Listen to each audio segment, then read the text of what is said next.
رمضان سے ہم نے کون سے سبق سیکھے ہیں؟ رمضان میں ہم نے جو سبق سیکھے، جن اعمال کے تسلسل کو ہم نے رمضان کے بعد بھی قائم رکھنا ہے، سب سے پہلا صبر جو ہم نے رمضان سے سبق سیکھا ہے وہ صبر کا سبق ہے۔ صبر اسے کہتے ہیں گناہوں سے اپنے آپ کو روکنے پر صبر کرنا، نیکی اور طاعت کے اوپر استقامت اختیار کرتے ہوئے صبر کرنا، اور اسی طرح سے مصیبت اور تکلیف آ جائے تو اس پر صبر کرنا۔ آپ لوگ یہ سمجھتے ہیں کہ صبر فقط اتنا ہوتا ہے کہ کوئی مصیبت یا تکلیف آ گئی ہے اس پر صبر کیا ہے، لیکن قرآن کی اصطلاح میں صبر کے معنی بڑا وسیع اور مفہوم بڑا وسیع ہے، یعنی نیکی کے اوپر استقامت اختیار کرنا، نمازوں پر استقامت اختیار کرنا، اعمال پر استقامت اختیار کرنا۔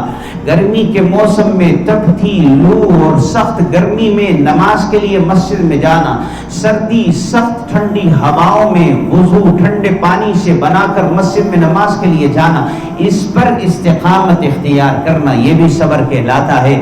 اور صبر کا سب سے ایک بڑا مرتبہ یہ بھی ہے کہ انسان گناہوں سے روک کر اپنے آپ کو، اپنے اندر صبر کی کیفیت کو پیدا کرے اور صبر کے مفہوم کو اپنائے۔ گناہ کرنے کو دل چاہتا ہے، طبیعت چاہ رہی ہے، دل اس طرف مائل ہے، خواہش نفس انسان کو برانگیختہ کر رہی ہے کہ وہ گناہ کے اوپر اپنے آپ کو، اس کی طبیعت اسے اکسا رہی ہے، لیکن وہ اپنے آپ کو پاس رکھتا ہے اور خواہش نفس کو پورا نہیں کرتا، گناہ کے قریب نہیں جاتا، یہ بھی صبر ہے۔ تو نیکی پر استقامت اختیار کرنا یہ بھی صبر ہے، گناہوں سے باز رہنا یہ بھی صبر ہے، مصیبت پر صبر کرنا یہ بھی صبر ہے۔ رمضان میں اللہ نے ہمیں یہ تمام صبر کے مفہوموں کے اعتبار سے صبر کرنے کا موقع عطا فرمایا۔ چنانچہ ہم نے اپنے نفس کو خواہشات سے روکا، کھانے پینے سے روکا، خواہش نفس کو پورا کرنے سے باز رکھا، یہ بھی صبر ہے۔ پھر اسی طرح نیکی کے اوپر رات گھنٹہ، 1.5 گھنٹہ، 2 گھنٹے اللہ کے سامنے تراویح میں، شب بیداری میں مصروف عبادت رہے، یہ بھی صبر ہے۔ اور پھر اسی طرح پیاس لگی ہے، شدت کی مشقت برداشت کی ہے، مصیبت اور تکلیف سہی ہے، یہ بھی صبر ہے۔ ایک صحابی کا واقعہ آتا ہے، غالباً حضرت عامر بن قیس رضی اللہ تعالی عنہ کا، جب رمضان ختم ہو گیا تو رمضان کے بعد رونے لگے۔ کسی نے پوچھا آپ کیوں رو رہے ہیں اتنا، کیا آپ کو زیادہ فکر اور غم ہے کہ آپ اتنا رو رہے ہیں؟ تو وہ کہنے لگے میں کسی مصیبت پر نہیں رو رہا، میں کسی تکلیف پر نہیں رو رہا، رمضان میں دن میں جب شدت کی پیاس لگتی تھی، اس پیاس میں جب اللہ کی طرف اپنی توجہ کرتے ہوئے اللہ کے آگے عرض کرتا تھا کہ اے مولا یہ پیاس تیری خاطر مجھے قبول اور برداشت ہے، اس پیاس کا مجھے اجر عطا فرما، اس پر جو مجھے لذت ملتی تھی اس لذت کے احساس پر میں رو رہا ہوں۔ اور پھر اسی طرح جب رات کے وقت میں قیام اللیل کرتے ہوئے اللہ کے آگے رمضان میں قرآن پڑھتے ہوئے، قرآن سنتے ہوئے میں تھکتا تھا، میرے جسم کے اعضاء تھک جاتے تھے اور تھکاوٹ سے چور ہو جاتے تھے، اس وقت میں جب میں اللہ کے حضور یہ عرض کرتا تھا اے اللہ یہ تھکنا تیری ذات کی خاطر ہے، جو اس وقت مجھے لذت کا احساس ہوتا تھا اور مجھے حلاوت نصیب ہوتی تھی، وہ حلاوت مجھے اب کہاں نصیب، اب وہ موقع نہیں ہے کہ حلاوت نصیب ہو۔ میں ان حلاوتوں اور ان لذتوں کے اوپر رو رہا ہوں جو اللہ کے آگے تھکنے، بھوک اور پیاس کی شدت کو برداشت کرنے اور ان پر صبر و استقامت اختیار کرنے پر نصیب ہوتی ہے۔ تو رمضان کا سب سے پہلا درس جو اللہ نے رمضان کے ذریعے سے ہمیں سمجھایا ہے وہ درس یہ ہے کہ تم صبر و استقامت اختیار کرو، اپنی زندگی میں صبر کو معمول بناؤ۔ آج کل ویسے بھی یہ موضوع اس حوالے سے اہم ہے کہ آج بے صبری حد سے زیادہ ہو چکی ہے۔ آج ہمارا خاص طور پر جو نوجوان طبقہ ہے بلکہ ہمارے بعض بزرگ بھی بے صبری میں مبتلا نظر آتے ہیں، ضبط نہیں رہا، طبیعت میں برداشت ختم ہو چکی ہے، کسی کی بات کو سن کر صبر اور ضبط، تحمل اور حوصلہ ختم ہو گیا ہے۔ اور یہی معاملہ مذہبی امور میں بھی نظر آتا ہے۔ اگر مذہبی نقطۂ نظر سے کسی کی بات کو اپنی رائے اور اپنے موقف کے خلاف پایا فوراً بے صبری کے اندر اس کے خلاف زبان سے ایسی باتیں سرزد ہونے لگی جس کی شریعت اجازت نہیں دیتی۔ قرآن بھی صبر کی تلقین کر رہا ہے، حضور بھی صبر کی تلقین فرما رہے ہیں۔ صبر کی تربیت کے لیے موسم بھی عطا ہو گیا ہے جس میں صبر سکھایا بھی جا رہا ہے، پھر بے صبری کرنے کا کوئی جواز نہیں بنتا ہے۔ پھر بھی اگر بے صبری ہے تو اس کا مطلب یہ ہے رمضان کو ہم نے بس گزار دیا ہے مگر رمضان سے ہم نے سبق نہیں سیکھا ہے۔ رمضان کا سبق سیکھیے، رمضان ہمیں صبر سکھا رہا ہے۔ علمنا الصبر، رمضان ہمیں صبر سکھا رہا ہے۔ اور صبر کرنے والوں کو کیا ملے گا؟ انما یوفی الصابرون اجرهم بغیر حساب، اللہ تعالیٰ انہیں بغیر حساب کے عطا فرمائیں گے۔ صبر کرنے والوں کو ثواب گن گن کر نہیں دیا جائے گا، بے حساب ثواب عطا فرمایا جائے گا۔ رمضان کا دوسرا درس یہ ہے، رمضان میں ہمیں تسلیم و رضا سکھائی گئی ہے۔ اللہ کے آگے سر تسلیم خم ہے، اللہ کے رسول کے آگے سر تسلیم خم ہے۔ اللہ کا جو حکم آ گیا مان لیا، رسول اللہ کا جو فیصلہ آ گیا تسلیم کر لیا۔ رمضان نے ہمیں یہ بھی سکھایا ہے، رمضان میں ہم نے اللہ کا حکم آ گیا روزے رکھ لیے، بھوکا رہ لیا، پیاسا رہ لیا، خواہشات نفس سے روک دیا، تسلیم، اللہ کے آگے تسلیم۔ حضور صلی اللہ علیہ وسلم کی سنت کا ہمیں پتہ چل گیا، آپ نے رمضان کی راتوں میں قیام کو اختیار فرمایا تھا، آپ صلی اللہ علیہ وسلم کی سنت ہمارے سامنے آ گئی، سنت کو بھی ہم نے اختیار کر لیا۔ اللہ کے رسول کے آگے بھی تسلیم، اللہ کے آگے بھی تسلیم۔ وما كان لمؤمن ولا مؤمنة اذا قضى الله ورسوله امرا ان يكون لهم الخيرة من امرهم۔ جب رمضان نے ہمیں تسلیم و رضا کا پیکر بننے کا درس عطا کر دیا ہے تو رمضان کے بعد بھی یہ تسلیم و رضا کا تسلسل قائم رہے۔ اصحاب ایمان سوچتے رہے کہ ہم نے اللہ کے حکموں کے آگے اپنے آپ کو تسلیم کرنا ہے، انشاءاللہ کہیں دل میں، انشاءاللہ اللہ کے حکموں کے آگے ہم نے اپنے آپ کو تسلیم و رضا کا پیکر بنا کے رہنا ہے۔ حضور صلی اللہ علیہ وسلم کی سنتوں کے آگے ہم نے اپنے آپ کو تسلیم و رضا کا پیکر بنا کے رکھنا ہے۔ یہ رمضان کا دوسرا سبق ہے۔ رمضان کا تیسرا سبق، اللہ خود کہتے ہیں میں نے تم پر روزے فرض کیے ہیں لعلکم تتقون، اس لیے روزے فرض کیے ہیں تاکہ تم متقی اور پرہیزگار بن جاؤ۔ اللہ تعالی ہمیں پرہیزگاری عطا کرنا چاہتے ہیں، تقوی نصیب کرنا چاہتے ہیں، متقی بن جاؤ۔ متقی کسے کہتے ہیں زیادہ تفصیل میں نہیں جاتا، متقی اسے کہتے ہیں جسے گناہ کرتے ہوئے ڈر لگے، وہ متقی ہے۔ گناہ کی طرف جاتے ہوئے ڈر لگے، گناہ کرتے ہوئے ڈر لگے۔ متقی اسے نہیں کہتے جس سے زندگی میں کبھی گناہ سرزد نہ ہو، زندگی میں کبھی گناہ سرزد نہ ہو، وہ تو فرشتہ ہوا کرتا ہے یا انبیاء ہوا کرتے ہیں۔ انبیاء بھی معصوم ہیں اور فرشتے بھی معصوم ہیں، انسان معصوم نہیں ہے انبیاء کے علاوہ، صحابہ بھی معصوم نہیں ہے، محفوظ ہیں۔ اللہ تعالیٰ اپنے نبی کے صحابہ سے بعض دفعہ کوئی ایسا عمل سرزد کرواتے ہیں جس سے بعد والوں کو پتہ چلتا ہے کہ اللہ نے معافیوں کے فیصلے بھی فرما دیے، لیکن اگر بعد والوں تم سے کوئی گناہ سرزد ہو جائیں تو تم مایوس نہ ہونا، گناہ انسان کی سرشت میں ہے، لیکن اگر گناہ کرتے ہوئے ڈر لگے، پریشان ہو جائے، گناہ جاتے ہوئے پریشانی ہو جائے کہ یہ گناہ کا کام ہے، نہیں کرنا چاہیے، گناہ کرتے ہوئے ڈر لگ رہا ہے، اوہو میں گناہ کر رہا ہوں، اگر اس وقت میں میری موت آ جائے، اور کیا پتہ موت آ جائے، کسی کو پتہ ہے موت کے آنے کا وقت، کسی کو معلوم ہے؟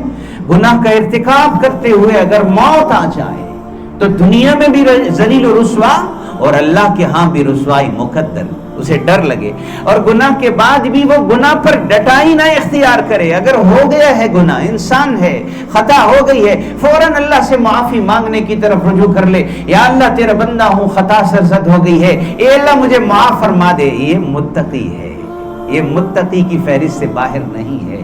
ہاں یہ خطرناک ہے کہ انسان گناہ پر بھی ڈٹائی اختیار کرے، گناہ کبھی مرتکب ہو، گناہ کو گناہ نہ سمجھے، اور گناہ کرنے کے بعد گناہ سے معافی کی طرف نہ آئے، توبہ کی طرف نہ آئے۔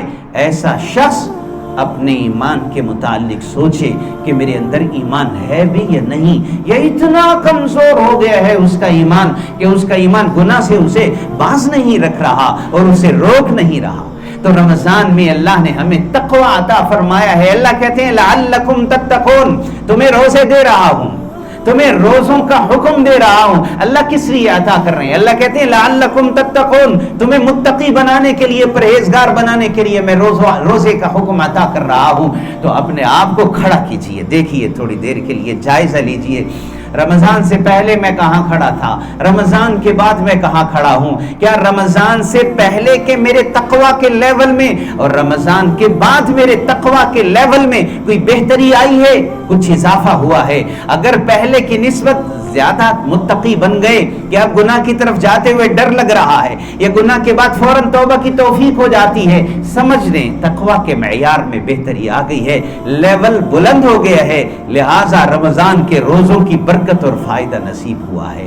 اور اگر خدا نہ خواستہ بہتری نہیں محسوس ہو رہی، رمضان کے روزوں کے نتیجے میں جو تقوی ملا ہے اس میں بہتری نہیں آ رہی، تو پھر فکر کی بات ہے کہ ہمیں رمضان کے روزوں کی برکتیں مل پائی ہیں یا نہیں مل پائیں، اور ہمیں رمضان میں جو اللہ نے کہا ہے اس لیے روزے عطا کیے ہیں تم متقی بن جاؤ، وہ تقوی مل بھی سکا ہے یا نہیں مل سکا؟ نہیں مل سکا تو فکر کی بات ہے. اور ہمیں رمضان کا وہ فلسفہ و مقصد روزہ کہ جس کے لیے اللہ نے رمضان عطا کیا تھا اس سے کہیں محرومی کا سامنا تو نہیں ہے. تو فکر کیجئے اور اپنے آپ کو متقی بنانے کی فہرست میں شمار کرنے کی کوشش کیجئے. رمضان میں اللہ رب العزت نے ہمیں اخلاص بھی نصیب فرمایا ہے. اخلاص سے نیت، خلوص. خلوص و اخلاص کا کیا مطلب ہوتا ہے؟ خلوص و اخلاص کا مطلب یہ ہوتا ہے کہ صرف اللہ کی رضا کے لیے کام کرنا. اے اللہ میں جو عمل کر رہا ہوں وہ محض تیری رضا کے لیے، تیرے علاوہ کسی اور کو راضی کرنا مقصود نہیں ہے، کسی اور کی نیت بھی نہیں ہے، خیال بھی نہیں ہے. آپ نے روزہ رکھا صرف اللہ کے لیے. روزے کا کسی کو پتہ چلتا ہے جب انسان رکھ لے؟ اللہ کو تو پتا ہے اس نے روزہ رکھا ہوا ہے. آپ میں سے کئی روزے دار ہوں گے آج، لیکن کسی کو پتا ہے کہ کس نے روزہ رکھا ہے یا نہیں رکھا؟ روزہ ایک ایسی عبادت ہے جو عبادت بذات خود اپنی طبیعت کے اعتبار سے خلوص کا اظہار ہے کہ میں اللہ کی رضا کے لیے یہ عمل اختیار کیے ہوئے ہوں جس کا کسی اور کو پتہ نہیں ہے، صرف اللہ کو پتہ ہے. جب تک یہ اپنی زبان سے کسی کے سامنے ظاہر نہ کرے کہ میرا روزہ ہے، اس کا روزہ کسی کے سامنے نہیں آتا. اس کا یہ عمل صرف اللہ کو معلوم ہے اور اس کے دل میں ہے کہ میں نے روزہ رکھا ہوا ہے. تو رمضان ہمیں اخلاص سکھا رہا ہے. رمضان ہمیں بتا رہا ہے کہ تم جب اپنی عبادات کو انجام دو تو اپنی عبادات میں اخلاص اختیار کرو. تمہاری نمازوں میں اخلاص ہو، تمہارے روزے میں جیسے اخلاص تھا، تمہاری زکوٰۃ میں اخلاص ہو، تمہارے حج میں اخلاص ہو، تمہارے عمروں میں اخلاص ہو، تمہارے اعتکاف میں اخلاص ہو. اللہ صرف اس عبادت کو قبول کرتے ہیں جو اخلاص پر مبنی ہو. اسی بات کو قرآن مجید میں اللہ تعالیٰ نے ایک آیت کریمہ میں ذکر فرمایا. اللہ کہتے ہیں، توجہ میری طرف، وَإِنَّ لَكُمْ فِي الْأَنْعَامِ لَعِبْرَةً نُسْقِيكُم مِّمَّا فِي بُطُونِهِ مِن بَيْنِ فَرْثٍ وَدَمٍ لَبَنًا خَالِصًا سَائِغًا لِلشَّارِبِينَ. اللہ کہتے ہیں میں تمہیں ایک نصیحت کی بات بتا رہا ہوں، اس بات کی طرف ذرا غور کیجئے، توجہ کیجئے. وَإِنَّ لَكُمْ فِي الْأَنْعَامِ لَعِبْرَةً، تمہارے لیے جانوروں میں، مویشیوں میں عبرت ہے. ایک گائے ہے، چارہ کھا رہی ہے. اس چارہ کے اندر سے کوئی دودھ نکال کر دکھا دے. چارہ کے اندر سے کوئی دودھ نکال سکتا ہے؟ گھاس کے اندر سے کوئی دودھ نکال سکتا ہے؟ گائے نے چارہ کھایا، اس کے پیٹ میں چارہ چلا گیا، ہضم ہوا، اس کے بعد دو حصوں میں تقسیم ہوا. من بین فرث ودم لبنا خالصا سائغا للشاربین. اللہ کہتے ہیں اس نے چارہ کھایا، اس میں سے کچھ حصے کو میں نے گوبر بنا دیا اور کچھ حصے کو میں نے خون بنا دیا، اور اس کے بیچ میں سے میں نے دودھ کو جاری فرما دیا. اس دودھ کے اندر نہ گوبر کی سمیل ہے، نہ گوبر کی اس میں آمیزش ہے، اور نہ ہی اس میں خون کی آمیزش ہے. اللہ کہتے ہیں مجھے پتا ہے میرا بندہ اگر اس کو گوبر کی آمیزش والا دودھ مل جائے، اگر اس میں خون کا دھبا آ جائے دودھ کے اندر، یہ نہیں پیے گا. میں نے اسے ایسا دودھ عطا کیا خالصاً سائغن للشاربین، جو بڑے مزے سے تناول کرتا ہے، بچہ بھی پیتا ہے، جوان بھی تناول کرتا ہے، بزرگ بھی پیتا ہے، جس کو اور کوئی غذا میسر اور موافق نہیں آتی ہے اسے دودھ کی غذا میسر اور موافق آ جائے گی۔ خالصاً سائغن للشاربین، اللہ تعالیٰ کہتے ہیں ان لکم فی الانعام لعبرہ، میں جو کچھ عطا کرتا ہوں وہ خالص ہوا کرتا ہے، اللہ کی طرف سے جو بھی نصیب ہوتا ہے وہ خالص ہوتا ہے، اس میں دھبے نہیں، اس میں شائبہ نہیں، اس میں اسمیل نہیں، انسان خود اس میں بعد میں ملاوٹ کرتے ہیں، اللہ انہیں ہدایت نصیب فرما دے جو ملاوٹ کر رہے ہیں۔ ان لکم فی الانعام لعبرہ خالصاً سائغن، اس میں یا اللہ عبرت کا سامان فرمایا، یہ عبرت کا سامان ہے کہ میں جب تمہیں خالص عطا کرتا ہوں تو پھر میں قبول بھی خالص کرتا ہوں، جو تم میرے پاس لے کر کے آؤ وہ بھی خالص لے کر کے آؤ، جیسے روزہ خالص ہے میرے لیے، الصوم لی، روزہ میرے لیے، اللہ کے علاوہ کسی کے لیے روزہ نہیں رکھا گیا۔ دنیا میں عبادت کرنے والوں نے بڑی عبادتیں کی ہیں، سجدے بھی غیر اللہ کے لیے کیے گئے، اللہ ہدایت عطا فرمائے۔ ہمارے حکمرانوں کو بھی ان کی طرف یہ بات منسوب ہے کہ وہ بھی بعض اوقات لوگوں کی توجہات اور ووٹ حاصل کرنے کے لیے ایسے ایسے کام کر لیتے ہیں جو شرک کے زمرے میں آتے ہیں۔ کسی قبر کو سجدہ جائز ہے؟ کسی بت کو سجدہ جائز ہے؟ اللہ کے علاوہ کسی کے آگے اگر کوئی سجدہ کرے گا اللہ اسے شرک قرار دیتے ہیں، اللہ کا رسول اسے شرک قرار دیتے ہیں، وہ شرک میں آئے گا، وہ اخلاص میں نہیں آتا، توحید میں نہیں آتا۔ مگر دنیا میں کرنے والوں نے سجدہ بھی غیر اللہ کو کیا ہے، طواف بھی قبروں کا ہوا ہے، قربانی بھی غیر اللہ کے نام دی گئی ہے، صدقہ و خیرات بھی غیر اللہ کے نام دیا گیا ہے، مگر روزہ ایک ایسی عبادت ہے جو صرف اللہ کے لیے رکھا گیا ہے۔ اللہ کے علاوہ جب سے دنیا شروع ہوئی ہے انسان کو اللہ نے عبادات کے احکام عطا کیے ہیں، روزہ غیر اللہ کے لیے کبھی نہیں رکھا گیا ہے، اس لیے روزہ اخلاص سکھاتا ہے، روزہ خلوص نیت سکھاتا ہے، روزہ خلوص عمل سکھاتا ہے، روزہ یہ بتاتا ہے اپنے تمام اعمال کو اللہ کی رضا کے لیے انجام دو، اللہ کے علاوہ کسی اور کی نیت تمہارے پیش نظر نہیں ہونی چاہیے۔ میرے دوستو، ان تمام دروس کو اور ان تمام اسباق کو جو روزے کے ذریعے سے، رمضان کے ذریعے سے اللہ نے ہمیں عطا فرمائے ہیں، ذہن میں مستحضر رکھیں کہ روزہ نے ہمیں یہ سب سبق